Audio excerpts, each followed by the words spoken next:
অনুভৱটো আপোনালোকে কৰিব লাগিব কেনে অনুভৱ হৈছে এই জেগাত মই এতিয়া সম্বোধন ল'ব লগা হৈছে তাৰমানে বৰপেটাবাসী বৰপেটা জিলাৰ কাৰণে গৌৰৱৰ কথা অসম ক্ৰিকেট সন্থাৰ সম্পাদকৰ দায়িত্বটো খুব সহজ বস্তু নহয় কিন্তু সেই বস্তুটো বৰপেটা জিলা ক্ৰীড়া সন্থা বৰপেটাবাসীৰ কাৰণে কিমান আনন্দ এই কথাটো আপোনালোকে নিশ্চয় অনুভৱ কৰিছে নহয় জানো ইতিমধ্যে অসম ক্ৰিকেট সন্থাই বহুতখিনি 19ৰ পৰাই আগৰ পৰাই মই আছো ইনচাৰ্জ ছেক্ৰেটাৰীৰ পৰা জইণ্ট ছেক্ৰেটাৰীৰ পৰা এছিষ্টেণ্ট ছেক্ৰেটাৰীৰ পৰা 96ৰ পৰাই মই অসম ক্ৰিকেট সন্থাৰ লগত মই জড়িত হৈ পৰিছিলোঁ আৰু তাৰ ফলস্বৰূপে আজি মানে 15 চনৰ পাছত তাৰমানে ক্ৰিকেটটো বহুত নিম্নগামী হৈছিল কিন্তু এতিয়া 19 চনৰ পৰা আমাৰ বৰ্তমানৰ অসমৰ সু-সন্তান BCCI সম্পাদক দেৱজিৎ শইকীয়াদেৱে মানে তেওঁৰ প্ৰচেষ্টাত মানে যিখিনি আন্তঃগাঁথনিটো হৈছে মেইন তাৰপিছতে যে গ্ৰাছৰুটটো মেইন বস্তু ডিষ্ট্ৰিক্টবিলাকৰ পৰা প্ৰডাক্ট হ'লেহে তাৰমানে আসাম ক্ৰিকেটৰ টীম ভাল হ'ব নাইবা তাৰমানে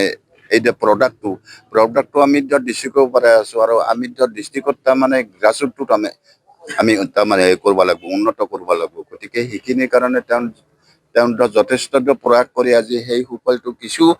কিছু পৰিমাণে 19ৰ পাছত কিন্তু বহুতখিনি তাৰমানে এই বস্তুটো ইনফ্ৰাষ্ট্ৰাকচাৰে হওক নাইবা প্লেয়াৰৰ ক্ষেত্ৰত মানে বহুখিনি হেৰি আছে আৰু সেই বস্তুটো সেই ধাৰাটো অন্ততঃ আমি আমাৰ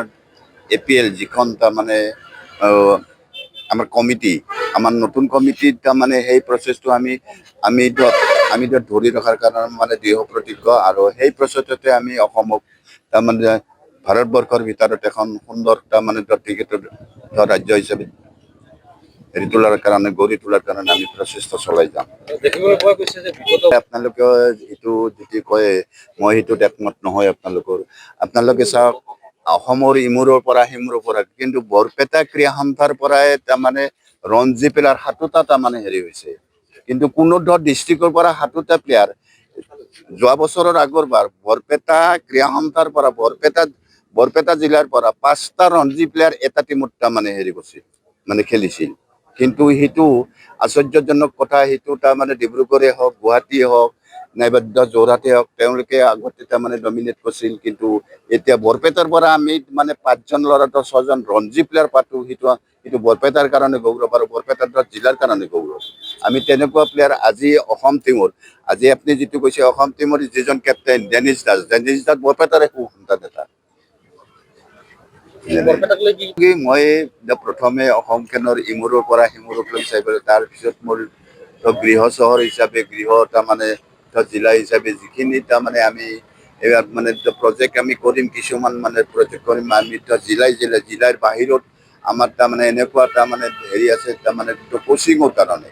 আমি কোচিঙৰ কাৰণে যদি তেওঁলোকে তাৰমানে আমাক হেৰি দিব পাৰে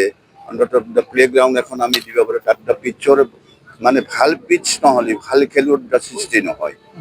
গতিকে ভাল পিটছ আমি বনাৰ কাৰণে আমি অন্ততঃ জিলাই এইটো তাৰমানে এটা হেৰি ল'ম আমি প্ৰচেষ্টা হাতত ল'ম আমি বৰপেটাতো দেখা গৈছে আন্তঃগাঁথনি নাছিল কিন্তু আমি সেই আন্তঃগাঁথনি নোহোৱাৰ পৰাই আমি 2005 চনৰ পাছত আমাৰ বৰপেটাৰ নিচিনা জেগাৰ পৰা কৃষ্ণ দাস অৰূপ দাসক আমি তাৰমানে সৃষ্টি কৰিছিলোঁ সেই সময়ৰ পৰা এতিয়াতো ডেনিছ দাস আমাৰ ৰিদীপ ডেকা অম্লান দাস এইবিলাক সৃষ্টি হৈছে গতিকে আমাৰ তাৰমানে দেৱজিৎ শইকীয়া অহাৰ পিছত আমি বৰপেটা ক্ৰীড়া সন্থাৰ এখন তাৰমানে ষ্টেডিয়াম হৈ আছে গতিকে ইটো অহা বছৰত তাৰমানে সেইখন উদ্বোধন হ'ব আৰু সেইখন অত্যাধুনিক তাৰমানে হেৰি কৰা হৈছে বৰপেটা জিলাৰ কাৰণে এটা তাৰমানে সুখবৰ এইটো এটা যিকোনো খবৰৰ বাবে যোগাযোগ কৰক 7099017330 লগতে 7099017110 নম্বৰত